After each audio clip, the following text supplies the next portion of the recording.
Salut à tous. On revient sur l'épisode 12 de The Walking Dead. Et ouais, ça y est, on a déjà bien entamé cette deuxième partie de saison. Et on arrive sur un épisode qui était donc plein de promesses d'action au vu du trailer. Finalement, ce sera pas vraiment le cas. Toutefois, on y voit pas mal de très bonnes choses. Il était par exemple temps de faire un petit retour sur Alexandria, savoir comment ça se décantait à propos de Michonne, du retour de Negan, et du triangle amoureux avec Gabriel, Eugène et Rosita. Enfin, le carré si on ajoute Siddiq. Donc pas mal d'infos dans cet épisode, aussi notamment sur le mode de fonctionnement des chuchoteurs, avec l'apparition d'un nouveau grand terrible qui en impose, Beta.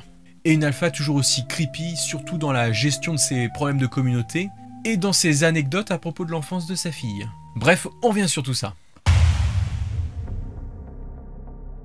L'axe important de cet épisode, c'est bien entendu la communauté des chuchoteurs. Ça y est, on passe les gardiens walkers de cette communauté pour explorer un peu leur mode de vie. Et sans surprise, ils vivent complètement à l'arrache. Lydia, avec sa mère, essaie de sauver les apparences. Elle fait genre, elle avait essayé de gagner leur confiance en étant prisonnière pour avoir des informations. Et Alpha, ça lui va très bien de son côté. Elle fait genre, elle a été la sauver justement pour avoir des informations. Du coup, on sait plus vraiment ce qui est vrai avec ces deux-là. Est-ce que sa mère l'a sauvée par amour? Est-ce que Lydia a adhéré au mode de vie de la colline? De toute façon, elle ne révèle que de faibles informations à sa mère. Elle ne lui parle par exemple même pas de l'existence du royaume, ce qu'elle aurait dû faire normalement. Et puis n'oublions pas que son petit séjour à la colline lui a permis de se rappeler réellement ce qui était arrivé à son père. Donc ça a forcément changé des choses en elle. Bref, à côté de cette étrange relation mère-fille, on assiste à l'entrée dans l'histoire de Beta, qui capture Henry, mais genre en 3 secondes. On voit Henry à l'écran, il est quasiment instantanément fait prisonnier.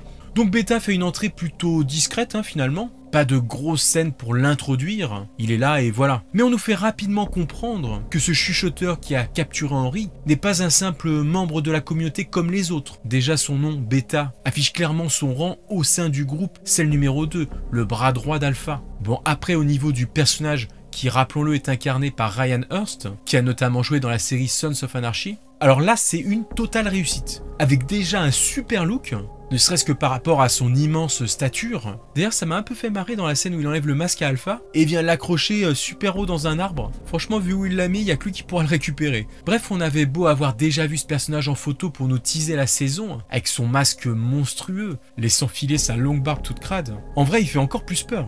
Surtout lorsqu'il parle, on dirait un Daryl sous EPO. Donc un nouveau personnage très réussi du côté des méchants. C'est le genre d'adversaire contre qui il faut pas se retrouver au corps à corps. En plus, pour le moment, on ne l'a pas vu sans son masque comme Alpha. Ce qui contribue à garder une certaine tension, une certaine inquiétude sur ce gigantesque ennemi. Pour ce qui est de la communauté des chuchoteurs par elle-même, ce qui la rend de suite beaucoup plus angoissante, c'est lorsqu'on découvre en même temps qu'Henry captif, qu'ils vivent en très grand nombre, c'est une très grosse communauté. Donc ils pourraient faire des ravages. Et en même temps, bizarrement, l'ambiance est très calme malgré le grand nombre de gens ici présents. Ils sont toujours là à chuchoter les uns avec les autres. Ce n'est pas qu'une façade lorsqu'ils sont en infiltration, c'est leur mode de communication en permanence. Donc ça crée sur l'ensemble de leur camp une ambiance étrange avec ce calme posé. Même quand Alpha règle ses comptes avec ceux qui s'opposent à elle, ça se fait là encore dans le plus grand calme. D'ailleurs, scène intéressante puisqu'à ce moment-là, on nous pose la contradiction d'Alpha finalement, qui va chercher sa fille alors qu'elle laisse mourir les autres en général. Et ce qui est bien dans cette scène, c'est quand même de voir qu'elle laisse pas Beta faire le sale boulot. Elle pourrait les faire exécuter, mais elle se salit les mains selon ses principes de loi du plus fort. Et on peut dire qu'elle fait tomber des têtes rapidement. Ce qui la fait quand même devenir très flippante. Mais en tout cas, ce qu'on voit déjà ici, c'est que son pouvoir peut être contesté et semble fragilisé, comme ça n'avait apparemment pas été le cas depuis des années. Donc en gros, lorsqu'on rencontre Alpha pour la première fois, elle est en train de faire sa première grosse erreur depuis des années. On a ensuite le droit à son anecdote à propos de sa fille quand elle était jeune, qui s'étouffe avec un plastique et puis elle qui la regarde avant de la libérer puis de lui coller une baffe.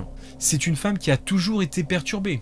Enfin, elle fait subir l'ultime épreuve à Lydia pour tester son allégeance en lui demandant d'exécuter Henry, car elle et Beta ont déjà des doutes à son sujet. Après, on l'a tous vu, ce sont donc les gardiens, ces walkers, sans doute attirés par Daryl pour créer une diversion, qui mettront fin à cette épreuve. Donc tout ce passage, vraiment pour moi, c'est le point fort de cet épisode. J'avais envie de savoir un peu plus leur fonctionnement, qu'on voit le fameux Beta, donc beaucoup d'infos à leur sujet. Le groupe en redevient plus redoutable, surtout quand on apprend à quel point ils sont nombreux en vrai. Et c'était important de nous mettre ça en avant, et de nous faire comprendre à quel point maintenant, il y a vraiment le feu pour les communautés là. Niveau communauté justement, on revient enfin du côté d'Alexandria. Retour sur Michonne, Gabriel, Aaron. On voit aussi Laura qui symbolise les derniers vestiges des Saviors. Au final, c'est quand même elle qui s'en est le mieux tirée dans l'histoire. Entre ceux qui se sont fait exécuter, Negan qui est emprisonné, Dwight qui a été exilé, Michonne rappelle que certains d'entre eux ont été accueillis à Alexandria.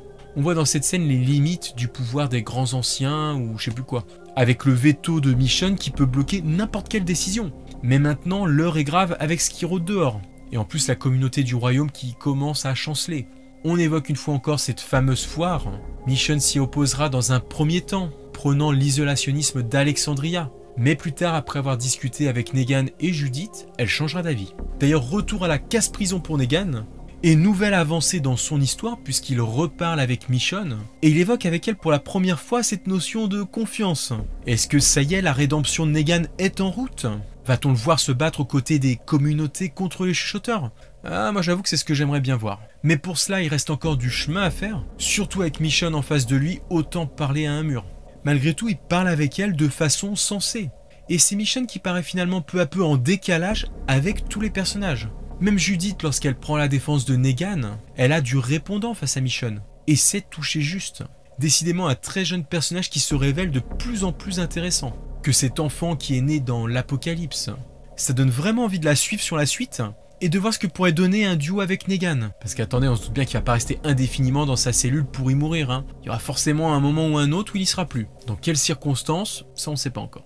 Mais déjà on nous prépare à ces connexions intéressantes entre ces deux personnages. Maintenant on revient sur la relation Rosita, Gabriel, un peu le maillon faible de cet épisode, si comme moi vous accrochez pas forcément à cette relation. Même le côté pathétique d'Eugène n'apporte pas grand chose pour l'instant. En tout cas, Rosita semble jouer la carte de la transparence pour Gabriel au sujet de Siddiq et de sa grossesse. Mais vous voyez, toute cette histoire est bien trop mise en avant. Dans quel but? Du coup, tout cet arc autour de Rosita et puis d'un autre côté la menace des chuchoteurs, à ce stade actuel maintenant ça me ferait dire que c'est peut-être un peu elle la plus menacée dans ce carré amoureux. Ça nous permet de nous rendre compte que la mort de Rosita toucherait pas mal de personnages. Et en plus le fait qu'elle soit enceinte donnerait un côté ignoble à sa mort. Alors voilà, je sais pas ce que ça va donner, s'il va vraiment lui arriver quelque chose. Mais en tout cas, la mort de Rosita serait un terrible coup de tonnerre pour eux, avec tout ce que l'on a vu de cette relation ces derniers temps. D'ailleurs, son personnage à elle ne tourne quasiment plus qu'autour de ça. Donc voilà, affaire à suivre. Mais j'espère que ça débouchera sur quelque chose de plus passionnant entre vengeance et révolte.